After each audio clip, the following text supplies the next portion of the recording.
Midgard and Beyond Books presents Mikki Quick, Watchman of the Woodlands, and Other Stories, written by Alar, Zarbock and narrated for you via Revoicer and Speechelo Technologies. The contents of this audiobook include the following science fiction and fantasy short works: Mikki Quick, Watchman of the Woodlands, Night of the Dream, Endangered Species, Zachary Alar Alasdair, The King's Knight, Dark Side of Time and Space, Death Coming, and Warrior Spirit.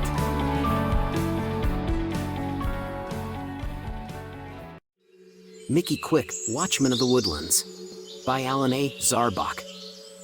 The floorboards of the dusty old cabin creaked as Alex lightly walked across them. His beloved wife, Sandra, and his mother, Annie, followed closely behind him. The two women were engaged in a friendly conversation about how they must thoroughly clean the shabby cabin before it could be placed on the market for sale. Alex was lost in the dreary realm of his troubling thoughts. He heard only the mysterious creaking of the floorboards. Each creak seemed to trigger a forgotten memory of so long ago. The memories did not come easily, yet the floorboards seemed magically determined to bring the past alive. At first, Alex fought to the best of his ability to suppress his distant memories. He fought even harder to hold back the flood of emotions surrounding them. Eventually, his strength gave out, and he was forced to submit to the superior will of the creaking floorboards. Now, Alex strained to recapture the feelings of his lost years, a time that seemed like a forgotten dream. It had been so long since he had last visited the old cabin. Another floorboard creaked under his shifting weight. Ah, now I remember. It was almost 25 years ago. He was only a child of 5 years old at the time. A particular thought puzzled Alex. Why did my father stop bringing us here for the summers? The mysterious reason eluded him despite the creaking floorboards. Alex, Sandra said for the fourth time. Alex stopped wandering aimlessly around the cabin and turned to his wife. He didn't realize he had been walking in circles. Sandra looked at him with eyes of love and concern. Never had there been a doubt of their everlasting love, yet Alex often wondered what Sandra saw in him. He had always been so lost within himself and consumed by the realm of his distant thoughts. It was as if Alex was perpetually searching for something or waiting for a moment in his life that would never come. Nonetheless, Sandra never stopped believing in him. She was all that was great in his life. "I'm sorry. I'm just," Alex muttered, totally at a loss for words. "Hey," Sandra said as she went to him with open arms. She held Alex close. "You don't have to be sorry, honey. I know it's been rough for you." Alex kissed Sandra's forehead. Sandra meant everything to him. Through the years, she was all that held them together. "I'm all right. I think I just need," Alex wrestled with his thoughts. "I need to take a walk. I just want to take a walk in the woods," he said at last. Alex stepped away from Sandra. He quickly headed for the door, walking as lightly on the floorboards as he could possibly manage. On her expression and in her tone, Sandra's concern for Alex was obvious. "Are you sure? Do you want me to go with you?" "No." "Really?" "I'll be fine," Alex said hurriedly. Then, he stepped out of the cabin and into the early October gloom. Annie, who had remained quiet while observing the conversation, stepped over to Sandra. She placed a comforting hand on Sandra's quivering shoulder. "I think there's more than the death of his father that's troubling him." "What do you mean?" Sandra needed to know. Annie walked over and sat on a musty sheet-covered sofa. "I can't imagine Alex telling you. The child psychiatrist guaranteed us he would never remember."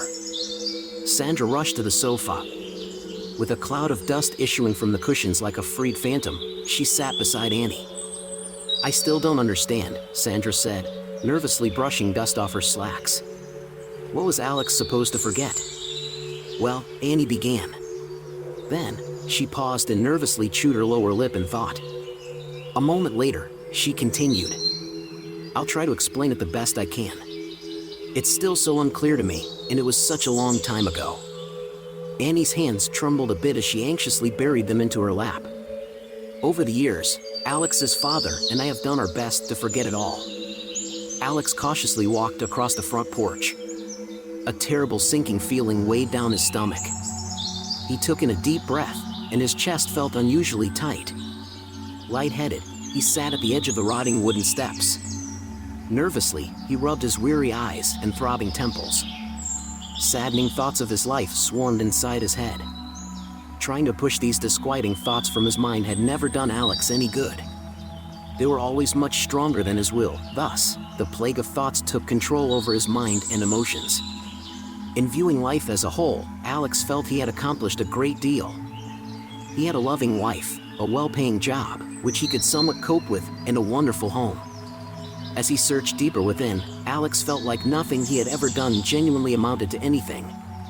Something had definitely been missing all through the years. Somehow, something had been lost. That loss had created a vast emptiness inside him. But what can it be? Alex's head fell into feet above his knees. Unexpectedly, a gust of wind rushed around him. It carried with it the essence of the forest's life force. Just then, a scattering of newly fallen leaves shuffled around Alex's feet. Alex raised his head with renewed energy. It was as if he had taken notice of the forest for the first time. The renewed sensation of life filled him. The smells, the sounds, and the colorful surroundings penetrated and cleansed him. An early evening breeze blew across the trees, ruffling their branches of colorful autumn leaves. Alex's eyes involuntarily followed a scattering of leaves as it soared on the wind. The fluttering leaves had a calming effect on him. Immediately, he breathed more freely, and the sinking in his stomach eased. A peculiar thought abruptly struck him. Alex found himself believing the scattering of leaves carried by the wind was taking over where the creaking floorboards had left off. I really must be losing it this time, Alex thought out loud. Nevertheless, he felt compelled to follow the enchanted leaves. The colorful leaves soared over his head and chased one another around the trunk of an ancient maple tree. Alex looked intensely at the tattered old tree. It looked no different than any of the hundreds that surrounded the old cabin, yet Alex felt it held some sort of significance. Before he realized what he was doing, Alex was drawn toward the maple tree. He slowly approached the tree as if it were a forest animal that might run away if he moved too quickly. Fear of the unknown or fear of forgotten memories prevented Alex from touching the tree when he had extended a trembling hand toward it. As he stood before the gigantic tree, Alex discovered a weather-beaten truck tire hanging from an exhausted limb. As a child, he must have played on the tire. Why can't I remember it? Before his thoughts could evolve any further, a fuzzy blur appeared before his eyes. The blur twisted and twirled around itself until it formed a clear vision of the past. 4 young boys magically appeared. They were roughly 5 years old and were playing with the swing. The boys laughed and cheered as each one attempted to swing higher than the others. Alex stood awestruck and completely still. From the porch, Alex heard the familiar voice of his recently departed father. Alex quickly turned and gaped at the translucent image of his father, kneeling in front of a familiar young boy. Without a doubt, Alex knew it was himself as a young boy. "I don't have time to play with you now, Alexander," his father pleasantly said, while fingering a deck of playing cards. "I have to finish my business meeting. Go over and play with the other boys." Alex watched the image of his father slowly dissolve. Then, the youthful image of himself walked apprehensively toward the old maple tree. One of the boys noticed Alexander at once. The stocky young lad looked to his companions and boldly stated, "Let's make a club. We'll all swing on this tire together, and the last one to fall off will be the leader." To gain the advantage, each of the boys pulled at the rope, which suspended the tire a half-meter off the ground. Alexander stepped forth, hoping to be accepted as one of the club. However, the stocky boy's forceful voice halted Alexander in his tracks. "Not you," the stocky boy growled with a sort of hatred Alexander couldn't understand. For a short moment, Alexander stood petrified and bewildered. "Why not? It's my swing." His eyes immediately glazed over. "It's my swing now," declared the stocky boy. Puffing out his chest, he added, "You're a weirdo." "I hate weirdos." "I am not," Alexander cried in protest. "Yes, you are," exclaimed the stocky boy. "Let's get him, guys." A moment of hesitation overcame the group. In the next instant, they all looked to one another for courage, and then the boys leaped toward Alexander. Alexander cried out in fear, he turned on his heels and ran into the woods while the other boys were in close pursuit. From where he stood watching, a vibrant gust of wind lifted Alex off his feet. While under the power of an unseen force, Alex ran after his youthful image. Alex could hear the laughter of the other children echoing inside his head. The boys threw sticks and clumps of dirt as they taunted young Alexander. Alex's heart wept. He remembered the pain he had felt on that day so many years ago. It was not the pain of physical injury inflicted by the flying sticks and clumps of dirt that hurt Alex so greatly. It was the pain of not being accepted that wounded him most deeply. That one pain had started at that early point in his life, and it haunted Alex, unknowingly, ever since. Soon the sounds of chase from the other boys fell silent, and the boys melted back into the void from which they had emerged. Nevertheless, Alex continued to run after the image of his youthful self. Farther and farther into the thick woodland realm he ran until he couldn't run anymore. Alex's frightened youthful image turned as if to confront him. Alexander's terrified eyes looked straight through Alex before the image disappeared as if it were carried off by the winds of time along with the autumn leaves. A shiver raced down Alex's spine and tingled his hands and feet. The energy of life seemed to bleed right out of him. He dropped to his knees and hung his head as he studied the intense pain thumping inside his heart. A moment later, Alex looked up to the heavens and gazed at the darkening sky. He curled his hands into angry fists. "What's wrong with me?" he cried through clenched teeth. A rumble of thunder seemed to mock his broken-hearted plea. Alex remained as still as a rabbit avoiding a predator until the thunder's fierce echo was consumed by the dense trees. "I must be going crazy," Alex mumbled. "What am I even doing out here?" he demanded of himself. Finally, Alex stood and brushed the dirt from his trousers. It was useless to try to pull himself together. Besides, it was getting dark, and Sandra and his mother would be worried, so he decided to walk back to the cabin with one more piece of his soul torn away. As he took his first awkward step, Alex realized he was lost. He couldn't remember the direction from which he had originally come. He couldn't even determine the distance he had run. A flash of lightning filled the evening sky. The clouds swelled into hideous masses that took on the fiery orange-pink glow of the setting sun. "Terrific," Alex groaned. "All I need is to be stuck out here in the middle of a thunderstorm." Alex scanned the general area. However, he failed to acquire any sense of direction, and not one tree, rock, or bush around him looked even remotely familiar. Flopping his arms to his sides, he mumbled, "Now what?" Before the sound of his words was carried off into time and space, a roar of thunder rumbled overhead. Immediately following, a blast of lightning crackled across the somber sky like a gigantic hand, groping the woodland for unseen prey. A single bolt of lightning flashed from the sky. Alex's eyes followed the trajectory of the lightning as it blazed a path through the swollen clouds and then collided with the earth some 10 meters away. He felt compelled to follow the trail the lightning had carved out for him. Eventually, he stood in the middle of a grouping of trees. At his feet, an old rotting oak tree lay in a colossal heap of decay.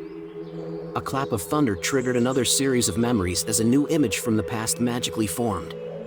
When those boys had chased him that day, an eternity ago, Alex remembered he had seen that very oak tree get struck by lightning.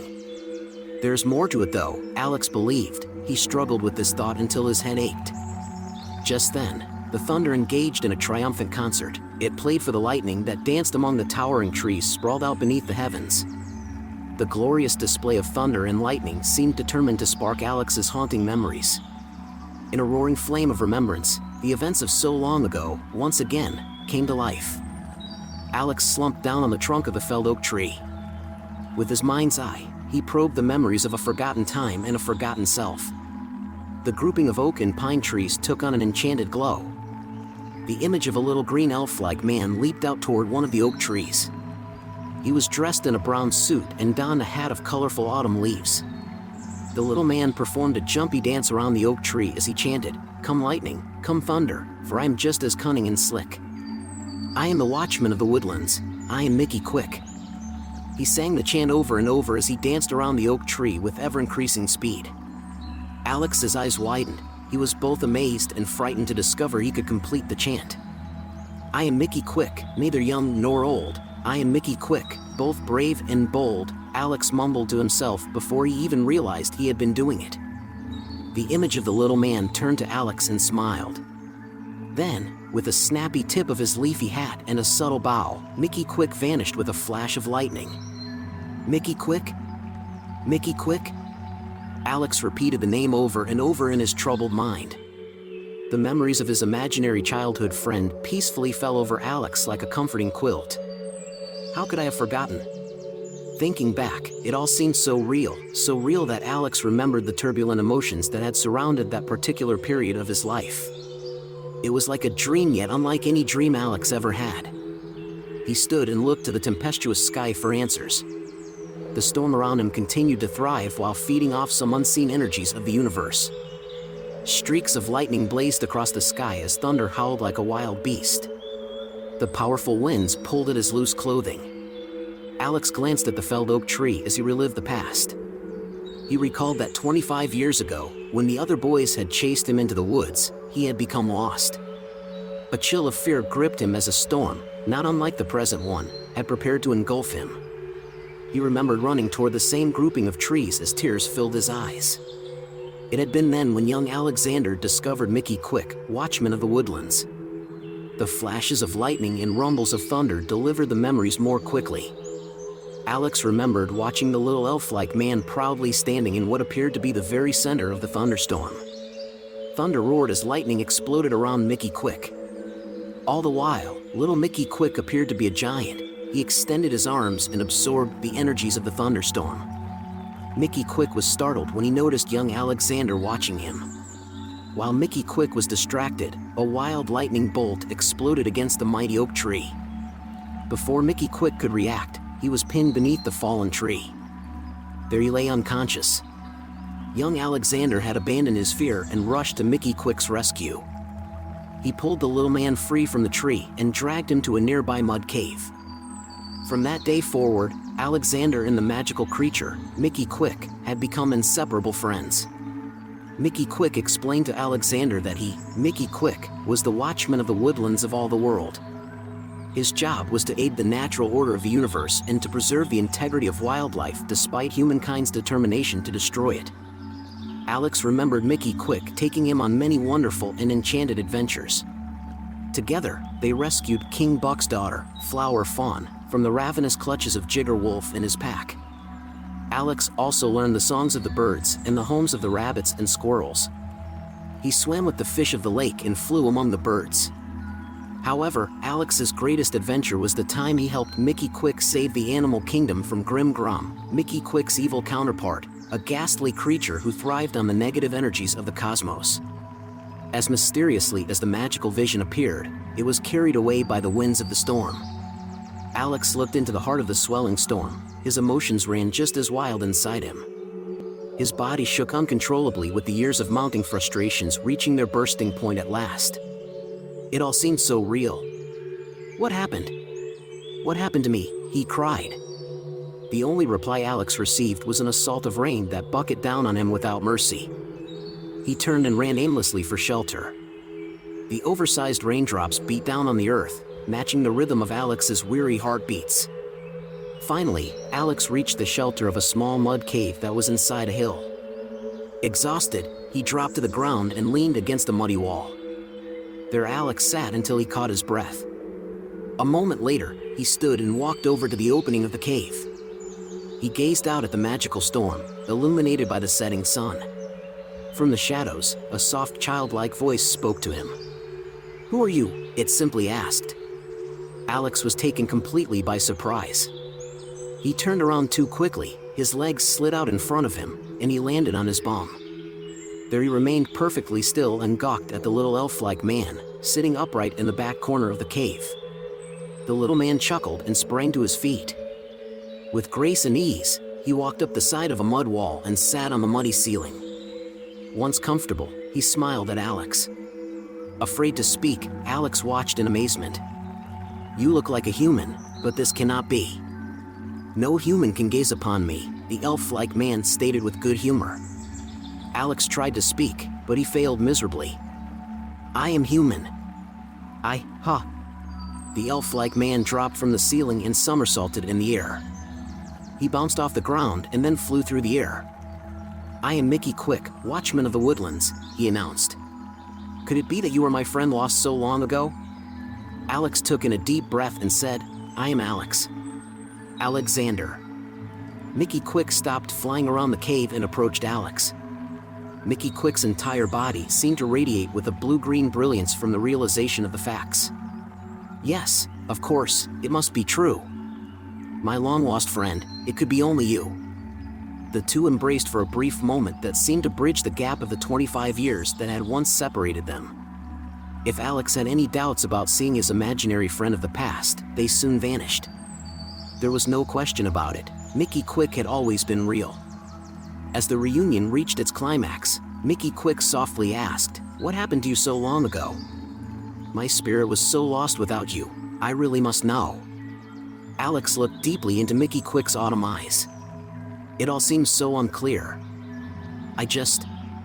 Mikki Quick floated in the air beside Alex and extended a hand. Take my hand now and forever, he said, so we may see visions of the past together. As Alex took Mikki Quick's hand, a kind of magic gripped him. At once, Alex remembered. His mother and father soon learned of his friend, Mikki Quick. The mystical little man was all young Alexander talked about that summer. In the beginning, Alexander's parents didn't mind his stories about Mikki Quick. As the summer progressed and the stories grew, so did his parents' concerns. My father became furious with me. He demanded that I stop the nonsense of Mikki Quick, Alex explained. He made us pack up and leave the cabin before the end of the summer. When we came home, he forced me to get treatment from a child psychiatrist. Oh dear, replied Mikki Quick, hopping up in fear. Yes, it was terrible. The psychiatrist showed no patience with me. If nothing else, I can remember how I had feared him. I wish I could have been there with you on that day, said Mikki Quick. I would have taken your hand, and together we would have flown away. Alex smiled, wiping a tear. If only. He paused with that thought and then continued. In one last attempt to rid me of Mikki Quick, the psychiatrist made me draw a picture of you. Once the drawing was completed, he took it from me and stated, This is all you know and have of Mikki Quick. Look at it closely. This picture is Mikki Quick. After that, he lit the picture on fire and forced me to watch you burn. Alex swallowed hard, and his eyes filled with tears. When the drawing was nothing but a pile of ashes, he told me you were dead. I cried for days. There was a brief pause as Alex regained his composure. After all these years, I finally understand my pain, my emptiness. When the psychiatrist burned my drawing of you, he burned my dreams. When I lost you, I lost an essential part of my spirit. Damn him! Mikki Quick released Alex's hand. He gave Alex a comforting pat on the back. I am so sorry to see all of your grief, then and now, is because of me, he said as he caught a tear that rolled down Alex's cheek. However, do not be bitter with him because he ripped us apart. You cannot expect the humans of science and technology to understand the magical dreams in a young boy's heart. Mikki Quick smiled and then continued, As far as dreamers go, you are one of the best. You of all can look upon Mikki Quick, and that is the greatest test. Alex walked to the opening of the cave. Mikki Quick hopped up and sat on his shoulder. They smiled at each other, and then in silence, they turned to watch the beauty of the enchanted thunderstorm. Alex sat up quickly. For an instant, he didn't know where he was. Then, the sounds and smells of the woodland morning poured into the mud cave to greet him. He rubbed the sleep and dirt out of his blurry eyes. Half stumbling and half walking, he left the cave. The forest around him had been completely drenched by the storm. The ground beneath his feet was cold, wet, and mushy as he eased toward the warmth of the rising sun. After taking several steps, he abruptly stopped as the memories of Mikki Quick entered his thoughts. Hundreds of questions raced through his mind. He didn't know how to answer them, nevertheless, he couldn't ignore what he had experienced. Magically, the chant of Mikki Quick echoed inside his head. Come lightning, come thunder, for I am just as cunning and slick. I am the Watchman of the Woodlands, I am Mikki Quick. I am Mikki Quick, neither young nor old, I am Mikki Quick, both brave and bold. Gradually, the chant of Mikki Quick faded into the familiar voice of Sandra desperately calling out to him. Alex! Where are you? Alex! Sandra sounded tired and frightened. Alex turned in the direction of his wife's voice. He started to run toward her. Suddenly, the felled old oak tree stood in his path as if it were its purpose to block him. Alex paused and his mind boggled as he blinked at the decaying oak tree. It must have been a dream, he insisted. Turning away, he took a step and then froze in his tracks, looking back at the oak tree once again. He said to himself, yes, a dream. Never before could Alex remember feeling so at peace with himself. Thanks, Mikki Quick, my old friend, he said at last. Thanks for giving me back my dreams. With his heart overflowing once again with his dreams, Alex ran to join his wife. As he ran, he knew he must return to the felled oak tree again someday. Without a doubt, Mikki Quick, Watchman of the Woodlands, would be there waiting to greet him. From the top of a weeping willow perched a little green bird. It was dressed in a brown suit and donned a hat of colorful autumn leaves. The song it sang echoed throughout the woodland. The song carried with it the true inspiration of life. Dreams.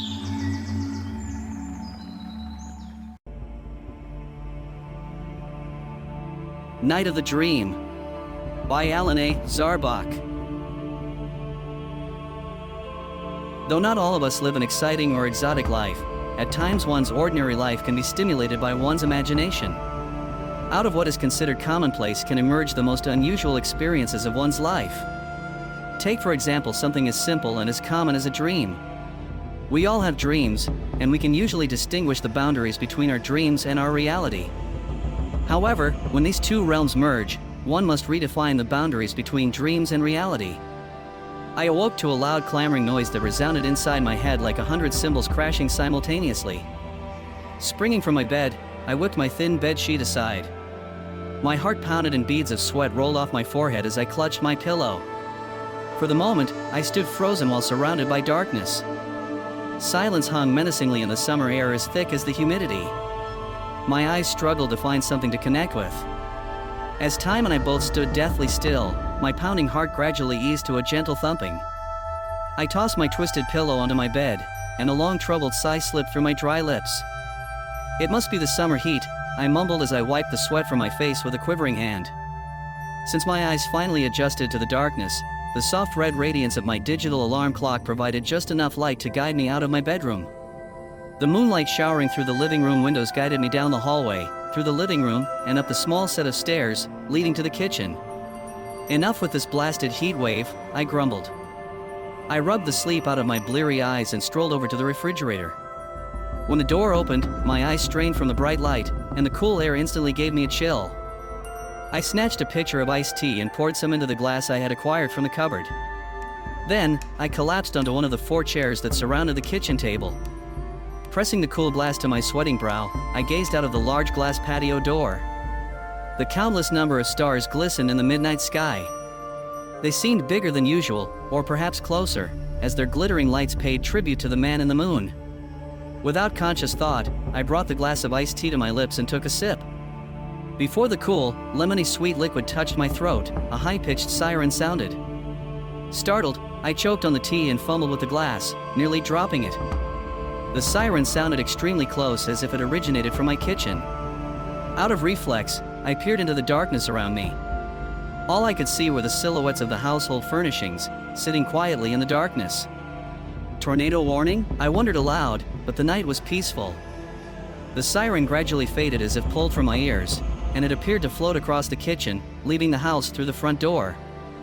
I was walking toward the front door before I realized what I was doing. Cautiously, I approached the front door in anticipation of something jumping out at me. I let out a sigh of relief when I finally made it safely to the door. I saw nothing out of the ordinary as I gazed across the empty front yard and down either direction of the vacant street. While I turned away from the front door, a sparkle of light captured my attention. I turned back with renewed interest. In the distance, a small, glittering point of light penetrated the darkness. What could it be? There's nothing out there except woods and farm fields. I felt a peculiar desire to investigate that mystery, even though it meant venturing off alone into the darkness. Without giving the situation much further thought, I opened the closet next to the front door and took out my gym shoes. As I slipped them on, I figured the jogging shorts and t-shirt I wore would be fine for my midnight hike. Throwing caution to the wind, I quickly opened the front door. The midnight air was uncomfortably hot and humid. I breathed deeply the miserable air, and then, I walked across the front yard, the grass wet and slippery from the dew. I hesitated only briefly before crossing the street. With my curiosity overpowering my better judgment, I headed out across the vacant street and through the soybean field on a direct course for the mysterious point of light. Before I knew it, I had reached the small forest at the far end of the soybean field. Initially, I was deathly afraid to enter. Why? Perhaps it was the way the moon shone down, creating eerie silhouettes of the trees that seemed to lumber about the dark, gloomy woodland realm. It even could have been the way the darkness fell around me through the thick growth of the forest like the very cloak of Satan, or it may have been the thousands of unidentifiable sounds that emanated from every direction. While I was troubled by indecision, a lonely moonbeam penetrated the forest's canopy and speared through the darkness. It shone across my face, casting my shadow on a small flowing creek. With the moonbeam came a renewed confidence. I slowly approached the creek's side and decided to jump across the shallow water. Taking a few steps back, I ran and then sprang from the ground as if carried by the moonbeam. Unfortunately, the moonbeam deposited me a tad bit short of my goal.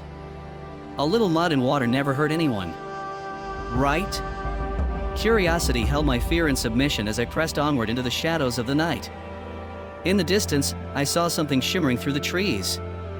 The closer I came to it, the larger it appeared and the brighter it shone through the darkness. I felt my feet moving faster as my heart pounded in anticipation of what I might discover. I crawled under the rusted, tangled mesh of a barbed wire fence and forced my way through the thick brush.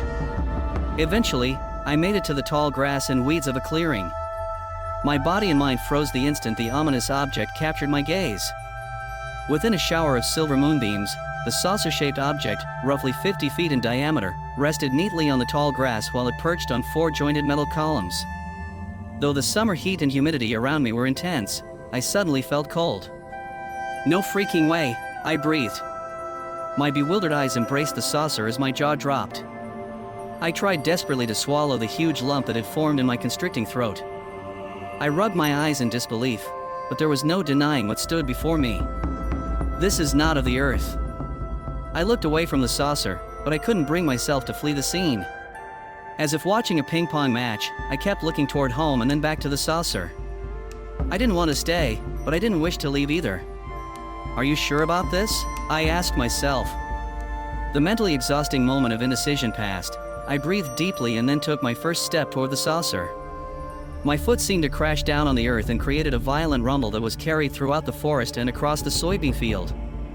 I paused as I heard a rustling in the grass and weeds around my feet. I remained still, my breath caught in my throat. A hideously dark mass sprang up at me. It tried to grab my face with at least 20 coarse, fluttering fingers.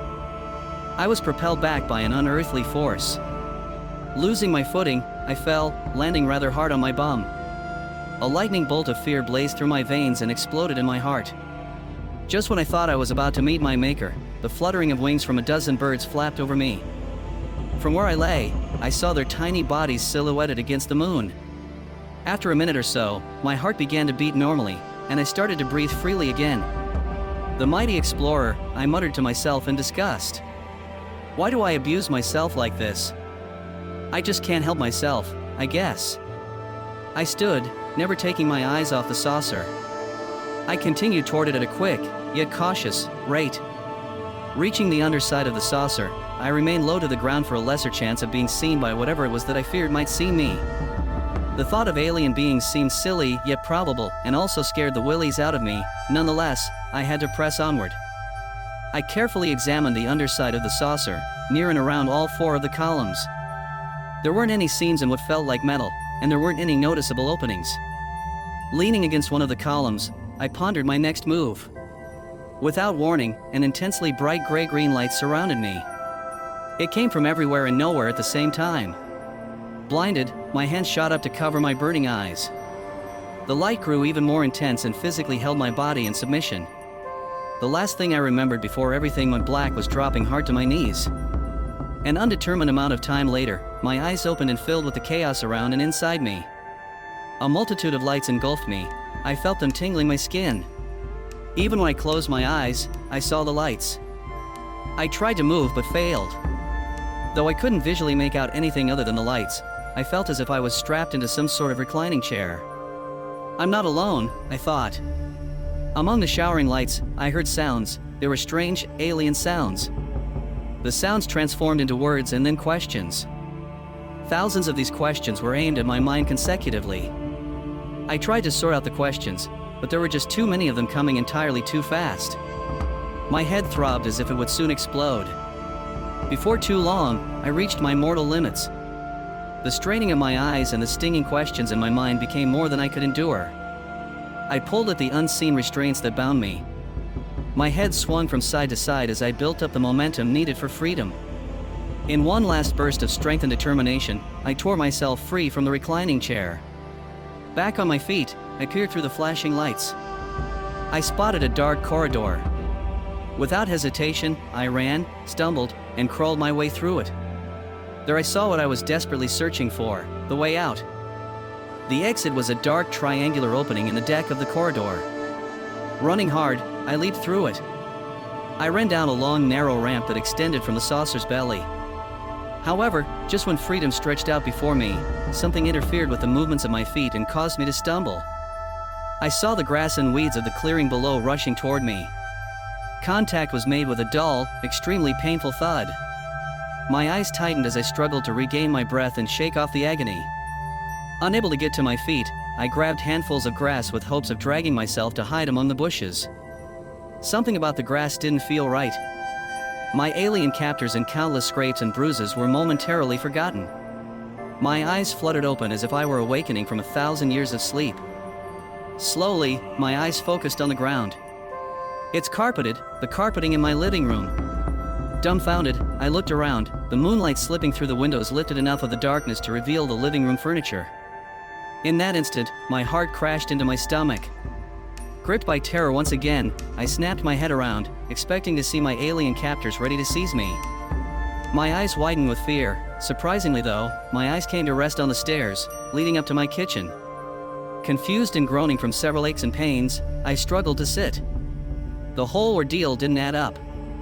Whoa! I finally managed, shaking my head.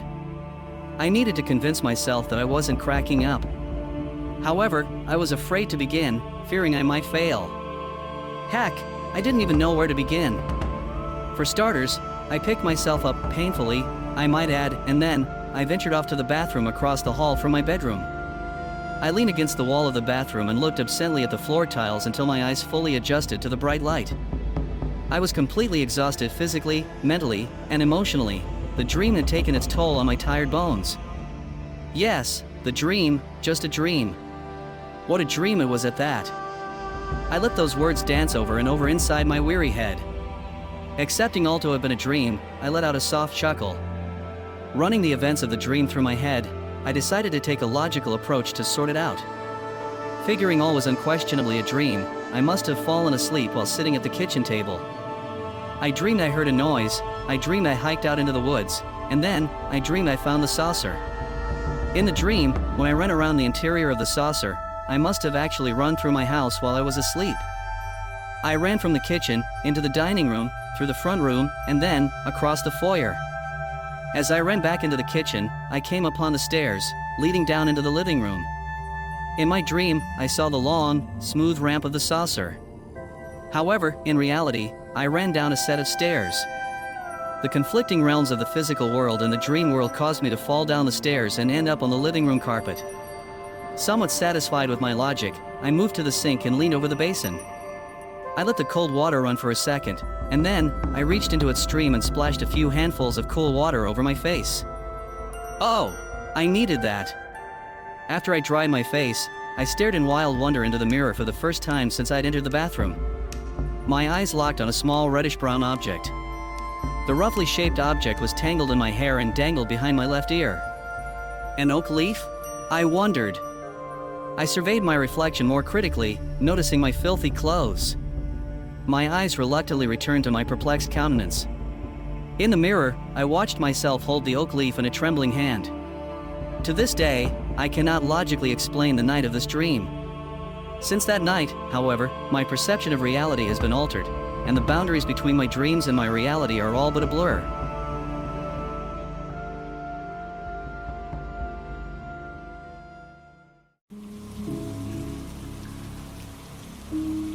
Endangered Species by Alan A. Zarbock. It had been a long, disheartening night for Dr. Pendragon. With an unrelenting fury, a perpetual shower of freezing rain blasted the window pane of her neatly kept office. Sunrise had officially occurred over an hour ago, but the sky merely transformed itself from black to gunmetal grey, with the sun nothing more than a phantom creeping above the early December storm. Dr. Pendragon continually stared at the life signs readings displayed on her desktop computer monitor. "How are we this morning?" asked Dr. Pendragon as she worked some stiffness out of her neck and shoulders. Throughout the night, she helplessly watched the specimen's life signs gradually decline. The surveillance monitor to the right of the computer showed the specimen either sleeping or in some other unconscious state. His breathing was shallow and labored, his countenance looked distressed, and his limbs frequently trembled. Dr. Pendragon feared it was only a matter of time before the specimen's life would expire. Sickness, diseases of all sorts, and physical injuries were inflictions she was confident she could cure. Nevertheless, she found herself engaged with an enemy she could identify with, but could never hope to defeat. Her enemy was simply time. The specimen was dying of natural causes due to advanced age and nothing more. Despite her academic degrees, her years of additional specialized training, and her strict dedication to this scientific field and the specimens under her care, she could neither reverse nor stop the aging process. The sheer helplessness of the situation tormented Dr. Pendragon the most. She had spent the majority of the past 10 years battling her frustrations as well as fighting to preserve the life of the specimen that was projected on the surveillance monitor before her. She just could not bring herself to accept the fact that the specimen was dying, and there was nothing she or any other specialist on Earth could do to prevent it. It was such a significant loss. She had learned so much about life and so much about herself from this one endangered species. A young graduate intern quietly and cautiously entered the office. Dr. Pendragon looked up from the surveillance monitor and greeted Elsa with a friendly yet weary smile. "You have been here all night again, Dr. Pendragon?" Elsa observed, stepping closer to the surveillance monitor. "He seems to be resting peacefully." "Elsa, he is not resting peacefully, he is dying. He is the last of a species, and he is dying. There is nothing I can do but watch him die," Dr. Pendragon stated without trying to mask her frustration. Elsa turned to leave the office. "If you require anything, Dr. Pendragon, I will be in the labs feeding the specimens, cleaning their environmental chambers, and looking after their other needs." Without taking her eyes from the surveillance monitor, Dr. Pendragon said, "Elsa, I am truly sorry for snapping at you. Your work in the labs and your contributions to the repopulation of this species have been outstanding." "I understand, Dr. Pendragon," Elsa said, stepping back into the office. Elsa joined Dr. Pendragon at her desk. They watched the specimen's milky blue eyes open briefly with a flutter, and then the eyes lazily closed. Dr. Pendragon's eyes shifted to the specimen's life signs readings. He was still alive but slowly fading into the realm of death. "It is only a matter of hours now. Possibly minutes," Dr. Pendragon stated while slouching back in her desk chair. "What if we," Elsa began, but Dr. Pendragon immediately silenced her with a stern look. "If the female specimen had only been younger, I know she could have made a significant difference," Dr. Pendragon reflected. As it was, the female specimen had been too old to conceive and carry an offspring, but Dr. Pendragon had managed the impossible. The female specimen not only had become impregnated, but she had also carried quadruplets to full term. Dr. Pendragon's colleagues praised her as a miracle worker and savior to yet another species. Unfortunately, due to the female's advancing years, labor produced complications. She died giving birth. Only 2 of the 4 offspring had survived the initial ordeal. Regrettably, those 2 offspring also died. The first, a male, died 3 months after birth, and then the other, a female, died 6 months later. The causes of their deaths were undetermined, which added to Dr. Pendragon's unrelenting frustration. "Regardless of the inevitable, you are still an exceptional scientist. You and your team have brought back exactly 42 species from the edge of extinction, and you are credited with an additional 200 species that were taken off the endangered list," Elsa blurted out with passion. Suddenly, she contained her emotions. "Sorry, I did not mean to forget myself. I am merely trying to show you that. Dr. Pendragon held up a silencing hand. Elsa, I am grateful for your support, but past successes do not make this any easier. We are discussing the extinction of an entire species. There was a lingering pause. Dr. Pendragon rocked in her desk chair and tried not to think at all. Finally, Dr. Pendragon rose from her chair and said, more to herself rather than Elsa, I am going down to the lab. I want to be with him when he... She could not bring herself to finish the sentence. I will go on ahead of you and see to it that you have privacy, Elsa said, leaving the office. Dr. Pendragon entered the vacant lab. Soaring in the air among the silence were the labored breaths of the waning life. The soft rubber soles of Dr. Pendragon's lab shoes lightly brushed the highly polished floor as she approached the specimen. After pulling up a folding chair and taking a seat before the specimen's environmental specific chamber, Dr. Pendragon whispered, if you only had another decade or two left in you, or even a year, that might make a difference. She pondered this thought and realized it was not so simple.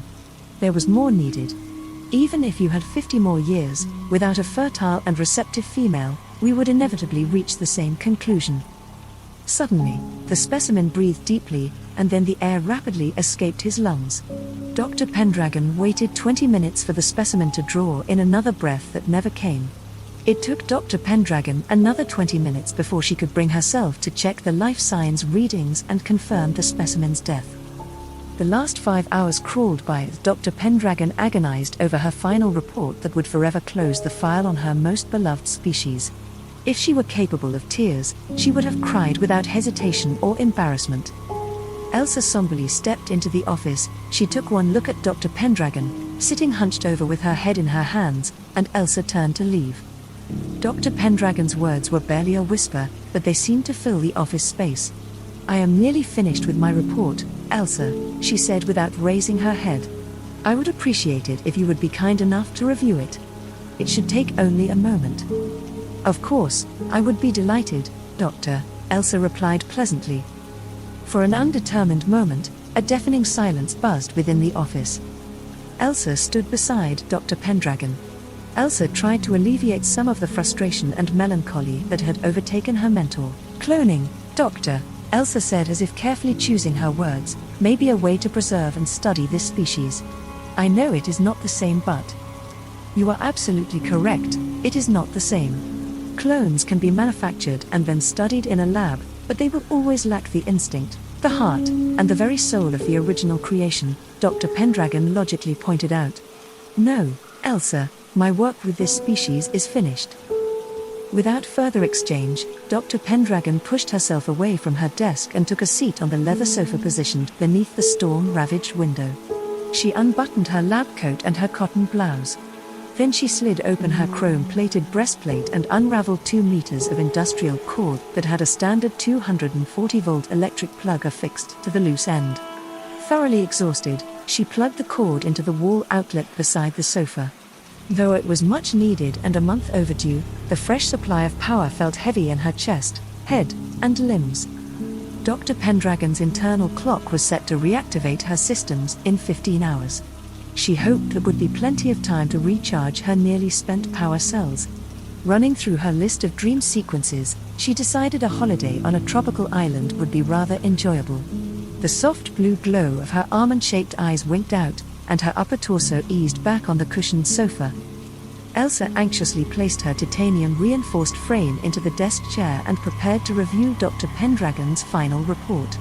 To her surprise, the report consisted of only a few words centered on the computer monitor. Species: Homo sapiens. Status: extinct.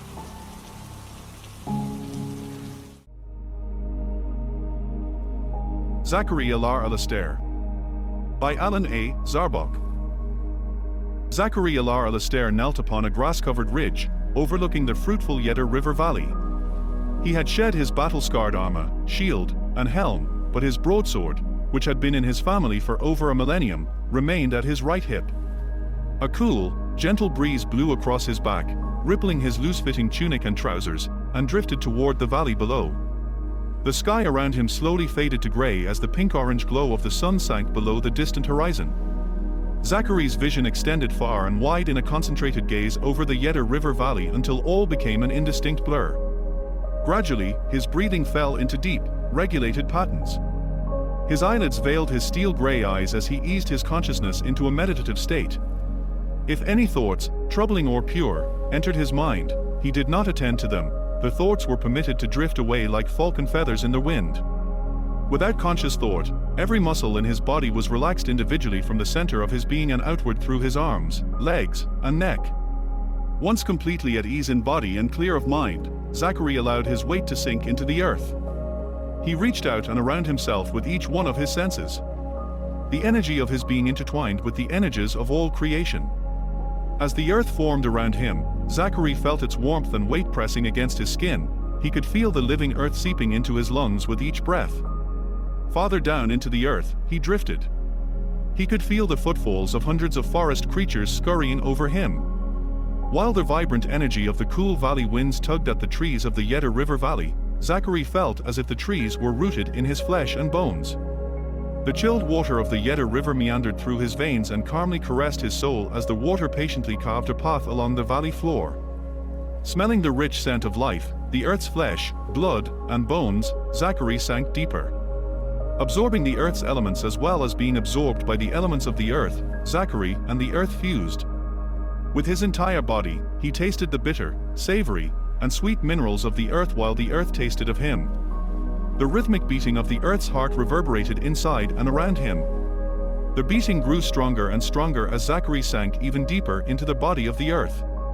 Soon the rhythm of his pulsating heart matched that of the living earth. First, the heart of Zachary and the heart of the earth pulsed in time, and then, they pulsed as one life force. Acknowledging himself as a significant part of all living things, Zachary felt himself to be an essential part of all that was, all that is, and all that will ever be. Taking his spirit beyond all he had ever believed possible, Zachary unlocked the essence of all he was, all he is, and all he will ever be. He unlocked his inner being to free himself from the physical restrictions of a material existence. He freed his inner being, so he could take his first step along the path of his true destiny. When all his physical and spiritual senses converged into one unique sensation, Zachary's new total consciousness slowly opened up to a realm of both shadow and light, of both metaphysical and physical, of both imagination and reality. In this realm, life began and ended simultaneously, maintaining the cosmic balance of each elemental manifestation of the universe. Zachary knelt upon a silk cushion before a large pit that barely managed to confine a blazing fire. He smelled the intense heat and distinct red-orange-yellow brilliance of the eternal flames, twisting about and trying to reach higher than the others. He felt the sounds of the crackling, snapping fire as it released the energy of the wood. While the bellowing flames towered several yards into the air, he heard the whispering, fragrant perfume of pine, lofting about within the gray smoke. In various misshapen forms, the obscured walls of the dimly lit cave sprawled out around him. He tasted the savory, blurred boundary between the firelight and the darkness. A slightly hunched figure clad in a dark green cloak and hood emerged from the shadows and hovered along the boundary between the golden-red firelight and the impenetrable darkness. "Welcome," said the figure. His voice was dry and raspy with apparent age. "Why have you come, Zachary Alar Alasdair?" Zachary's watchful eyes rolled away from the blazing fire and stared at the unseen face of the old man. Zachary's words were soft, yet strong, as he replied, "I have come to seek the wisdom of the past to gain the knowledge of the future." While hidden under the draping cloak, the old man's feet shuffled across the rocky surface of the cave. He walked slowly, but purposefully, with the aid of a long, twisted oaken staff. Standing mere inches from the grappling flames, the old man rapped the end of his oaken staff 9 times upon the layer of ash, dust, and stones that surrounded the fire pit. Zachary felt the vibrations rushing through his bones. Without taking his steady gaze from the flames, the old man asked, in return for one question answered, "What of yourself will you give?" Zachary clearly understood the price of vision. All must remain in perfect balance, therefore, one should never take more from the cosmos than one is willing to give. In a movement so subtle, Zachary allowed his left hand to float up and caress the pommel of his mighty sword. "I vow to use my sword for only justice and preservation of peace." "Justice," the old man muttered with humor apparent in his tone. Then, with his voice thundering, he stated, use more than ordinary care when deciding what cause is just. The old man paused long enough for his words to reach Zachary's heart. Then, he continued. Peace, though not as elusive as justice, is not easy to maintain. More have died preserving the peace than have died in any other crusade. Zachary pushed his sword and scabbard along his side to rest the weapon diagonally across the square of his lower back, and then, he bowed slightly from the waist. Turning from the blazing fire pit, the old man positioned himself before the kneeling figure of Zachary Alasdair. The old man raised his oaken staff and lightly touched it to Zachary's forehead. While doing so, he stated, "Your offering is accepted. You may ask one question of your original self." Zachary inhaled deeply for both strength and courage. As he exhaled, he posed a question that had weighed heavily on his spirit for some time. As life unfolds before me, I feel the course of my destiny is continually being altered by my decisions to take a proactive stance, a reactive position, or a passive approach to the challenges I encounter. How will I know if the path I choose for each new challenge will be the correct one? Along the journey of your life, the power of your destiny will always draw you forward. No matter where you are or what course of action you decide to take, you cannot escape your destiny, the old man replied. Zachary sighed in confusion. I don't understand. The old man's words came as a whisper, which floated about the cave on the plumes of pine-scented smoke. Faith will carry you farther in life than understanding. Zachary took the old man's words to heart, but something still troubled him. My faith has always been my greatest strength, yet I fear those of stronger faith have already failed where I must succeed. Though he was unable to see the old man's expression, Zachary felt his smile. Fear is a powerful emotion. It motivates both good and evil to take action or to take flight, the old man softly stated. Use your fear to your advantage, or cut it loose. Zachary struggled to make sense of the old man's wisdom. While battling his confusion, he said, I think. The old man took a step closer. He touched the tip of his oaken staff to Zachary's heart. Do not rely entirely on what you think. You must feel, you must be. After those final words fell silent, the old man slowly turned and disappeared into the shadows of the cave. All of Zachary's senses lost anything and everything to connect with. He became enshrouded within the great void. With his left hand lightly resting on the hilt of his broadsword, Zachary Alasdair's eyes gently fluttered open. He kneeled upon a grass-covered ridge, overlooking the tranquil Yedder River Valley. A cool, gentle breeze swept across his face, pulling at his loose-fitting tunic and trousers. The sky around him gradually took on a golden hue as the sun climbed above the distant horizon.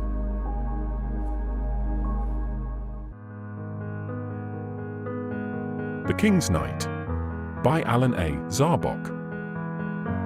For hours, they left him standing alone in the cold, dank anteroom of King Evaldemon's Grand Hall. For hours, no fire in the hearth, no refreshment to ward off the wintry chill, not even a stool to take the weight off his weary legs.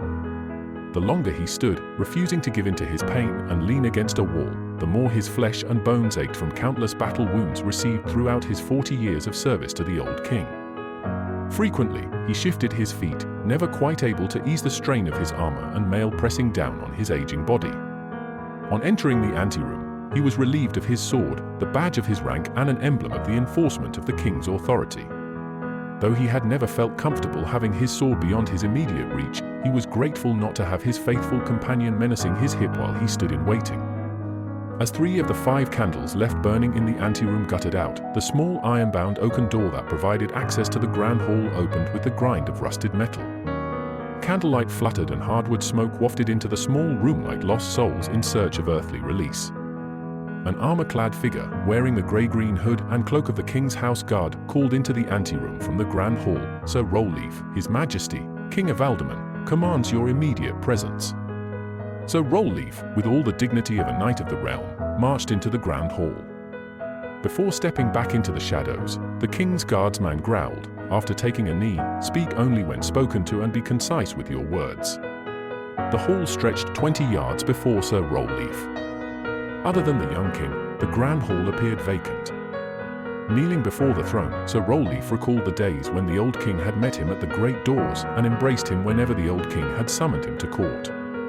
Slumped on his throne, crown cocked to the left of his head and a leg flopped over the armrest, sat King Evaldemon. As the king sat on the throne, Sir Rolleaf thought that the king looked much younger than his 25 years. Rising from the throne, King Avaldman addressed Sir Rolleaf, "Your bid for retirement from service to the crown has been approved. Though the last thing I need is greybeards like yourself on the field of battle, I find your sudden request curious. Why now? Are you so time-worn and pathetic that you are incapable of service, or is it the new king that you despise?" Kneeling while in full battle dress armor racked Sir Rolleaf's entire body, every joint from his spine down blazed. Battling to keep his agony out of his voice, he replied, "Majesty, I will forever be a servant to the realm." "Yes, indeed," King Avaldman muttered. "All who aspire to become a burden on the royal coffers make such a claim." A cold silence filled the hall. King Avaldman glared right through Sir Rolleaf. Despite the winter chill that beat back the warmth of the hall's fires, sweat dribbled down the back of Sir Rolleaf's neck. Breaking the silence with a menacing tone, King Avaldman droned, "Upon your release from service, you believe you are entitled to a pension, I suspect." Lowering his eyes, Sir Rolleaf replied, "Majesty, I would never be so presumptuous." "I would that I could believe such words," King Avaldman breathed. Then, he tossed a single silver coin into the candlelight of the grand hall. The small, thin coin came to rest on one of the stone tiles near Sir Rolleaf's left foot. "Collect your pension and leave me." After collecting the lone tarnished silver coin, Sir Rolleaf forced his locked knees and hips to elevate him to his full height that towered over the youthful king. Slowly turning, he marched toward the anteroom with what little dignity he still possessed. He was unsure, but believed he had heard the king's laughter among the crackling of the hall's fires. Two of the king's guardsmen met Sir Rolleaf in the anteroom. Knowing their fathers well, he identified them as Sir Lothar and Sir Zarbock. Sir Lothar presented an heirloom broadsword. "Your weapon, Sir Rolleaf." Still clutching the silver coin, Sir Rolleaf claimed his sword, securing it to his hip. The weight of the weapon on his hip was a painful comfort. Without a word, Sir Rolleaf stepped forth to take his leave of King Avaldman's keep. "Sir Rolleaf," croaked Sir Zarbock, his words straining to pass through an old arrow wound. When Sir Rolleaf halted, Sir Lothar spoke, "It should not be this way. Many cherish the memory of the old king and fear that the son will never be the father." Sir Rolleaf turned his head just enough to catch sight of Sir Lothar. "Indeed, the son will never be the father, yet it is for the son to be his own man. Besides, the old king is dead. One cannot pledge fealty to a dead man. Avaldman is our king by God's will. Avaldman is a king who would have you leave his keep a beggar, you, a knight who has fought more than any king to secure this realm from invaders," croaked Sir Zarbock. "We would have you stay and be our king." Sir Lothar quickly added, "The guardsmen are all at your service, Sir Rolleaf. Give the word, and you shall become King Rolleaf." Sir Rolleaf could not grasp his confusion. His eyes passed from Sir Lothar to Sir Zarbock. Sir Zarbock's words seemed to claw at his throat as they escaped his lips. "The choice is yours, be you a beggar or be you a king?" Sir Rolleaf's grip loosened on his silver coin. As the coin hit the stone tiles at his feet, he stated, "I will not be audience to such treason." Sir Lothar placed a brotherly hand upon the old knight's shoulder and vowed, "We will not be victims of such." Sir Lothar's words were cut short by the back of Sir Rolleaf's armored hand, crushing the young king's guardsman's nose. Before Sir Zarbock could react, Sir Rolleaf had his blade drawn and put to good use. Sir Zarbock nearly lost his feet when the old knight's sword beat down on his shoulder armor. As Sir Lothar recovered, blood smeared across his face and down his beard and chest plate. He pulled at the hilt of his broadsword. However, his blade never cleared its scabbard. Sir Rolleaf's sword crashed into Sir Lothar's right arm, sending the young knight's blade to retreat into its scabbard. Without breaking stride, Sir Rolleaf stomped the heel of his left boot into Sir Lothar's hip joint. The power behind the blow forced Sir Lothar to his knees. Combating the burning in his chest and the numbness creeping into his arms, Sir Rolleaf pivoted towards Sir Zarbock. Knowing well that his strength would soon fail him, Sir Rolleaf raised his heirloom broadsword to deliver the fatal blow before Sir Zarbock could fully recover his feet or wits. "Enough!" The words boomed in the small anteroom, and there was no doubt as to the identity of the orator. King Avaldman had spoken. Struggling to keep his legs from folding underneath him, Sir Rolleaf attempted to explain between gasps for air, "Majesty, high treason, Then, he stood silent and still as he tried to muster what little strength he still possessed, while determined not to lose his grip on his sword. King Avaldemar, smiling, stood before Sir Rollleaf. The king's guardsmen collected their wits and flanked their king. Looking deeply into the old knight's eyes, the king embraced Sir Rollleaf. My father always insisted that one could trust Sir Rollleaf above all others. You have passed the test and have proven your fealty greater than any man in the realm, therefore, your reward shall be greater than any man has ever received. Unable to master his breathing enough to offer a reply, Sir Rollleaf, instead, sheathed his broadsword. While fighting the stabbing pain in his chest, he took a knee before King Avaldemar. You shall possess the Sholop Valley and all the wealth the land produces. 2 chests of silver and 1 of gold await your pleasure in your new keep, King Avaldemar proclaimed. A glimmer of tarnished silver caught Sir Rollleaf's eye. He retrieved the coin, clutched it to his failing heart, and then died.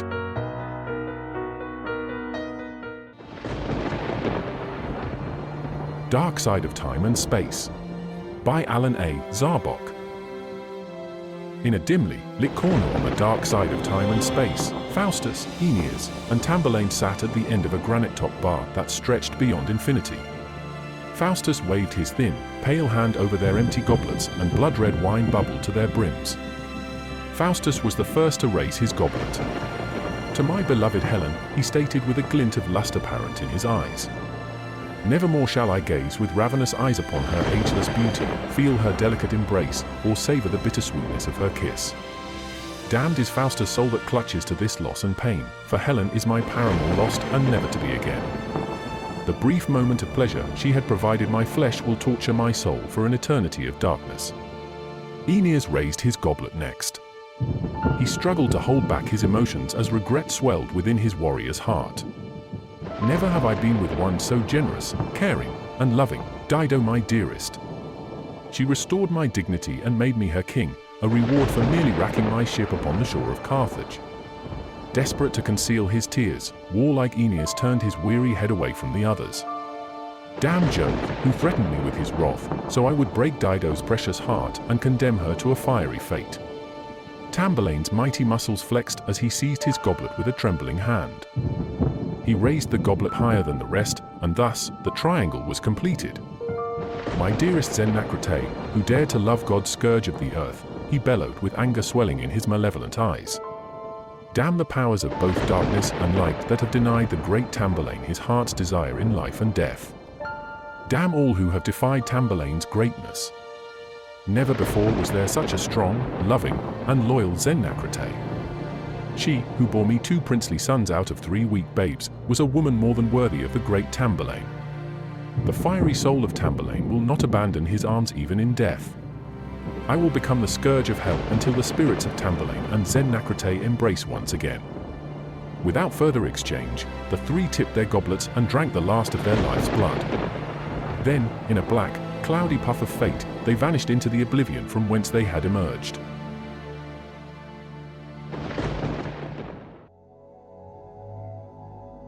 Death Coming by Alan A. Zarbock. He reflected on the first time he had taken a life.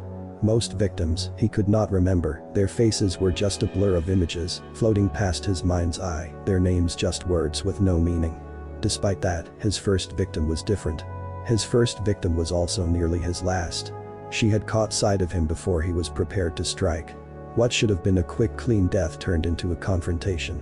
The young woman fought for her life as if she could win. In the end, her struggles only complicated the situation. Death did triumph. Oddly, he could not purge his first victim's face or name from his mind, from his heart and soul.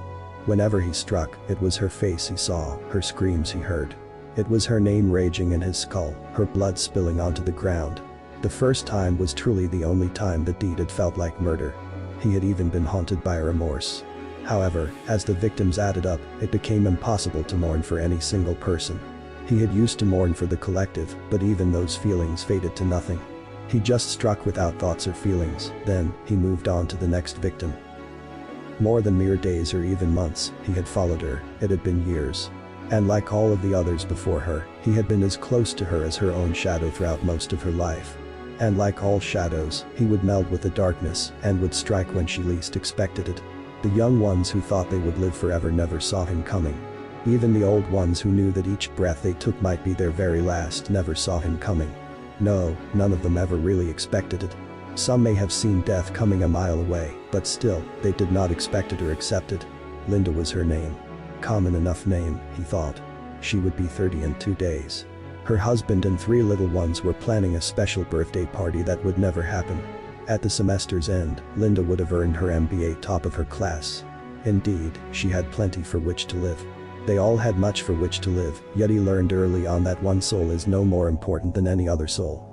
Whether she expected it or accepted it, Linda will die tonight. As he spied Linda stepping out onto the street after getting her nails done, he thought, I do not want to do this. I must do this.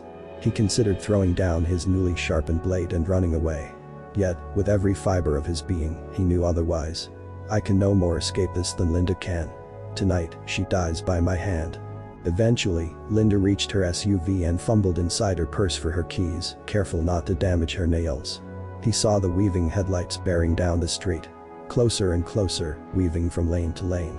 For such a job, timing is essential. He raised his side. Linda held her keys. The sedan weaved ever closer. Linda gazed into the approaching headlights. His scythe cut Linda down just as the vehicles collided, consuming her now lifeless flesh in an implosion of shattered glass, cracked plastic, and twisted metal. He approached the unconscious driver of the sedan. Another day, Phil. Another day.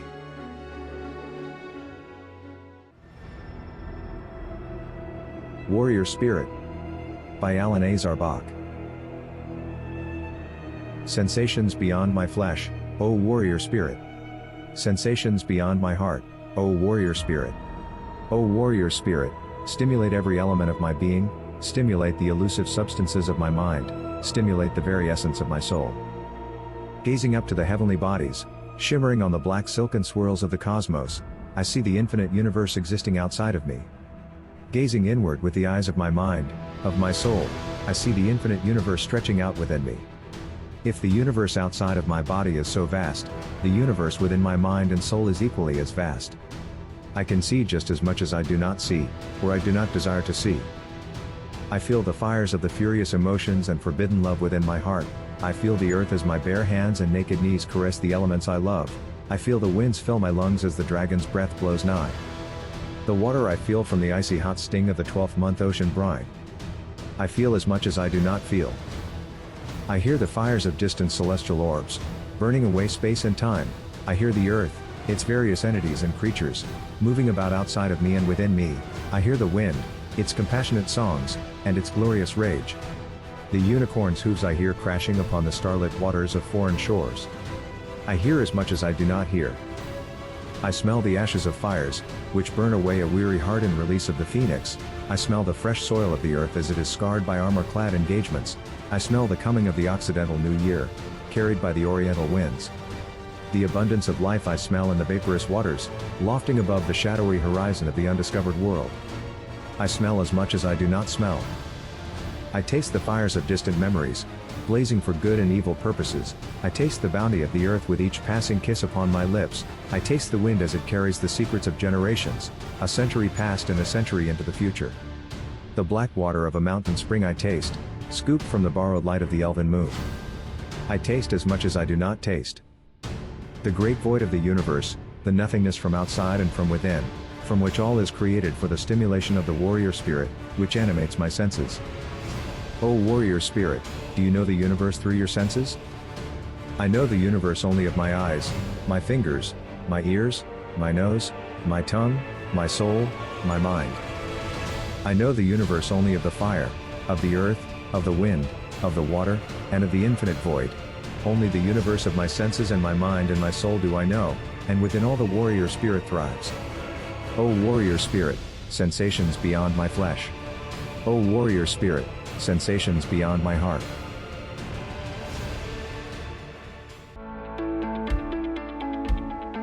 You have been listening to Mikki Quick, Watchman of the Woodlands and Other Stories. Presented by Midgard and Beyond Books.